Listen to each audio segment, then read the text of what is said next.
अल्पभूधारक आणि भूमिहीन शेतकऱ्यांचं उत्पन्न वाढवण्याकरता राबवण्यात येणाऱ्या पशुसंवर्धन विभागाच्या विशेष घटक योजनेत मोठ्या गैरव्यवहाराचा आरोप समोर आलाय।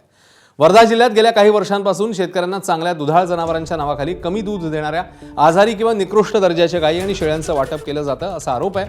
कुटकी गावातील प्रकाश खेकडे आणि सचिन पाटील या दोन शेतकऱ्यांनी कर्ज काढून योजनेतला हिस्सा भरला, मात्र अपेक्षित उत्पन्न न मिळाल्यानं त्यांच्यावर कर्जाचा डोंगर उभा राहिला। अखेर जनावर विकण्याची वेळ त्यांच्यावर आली आहे।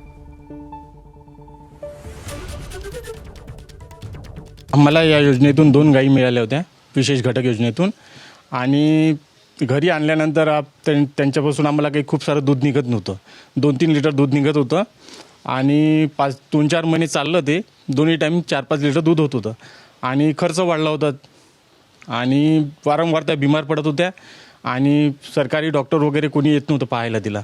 नंतर आम्ही प्रायव्हेट डॉक्टरकडून त्यांचा इलाज करत होतो, पण काही दिवसानंतर 5-6 आणि 8 महिन्यानंतर त्यांचा खर्च अतोनात वाढत गेला।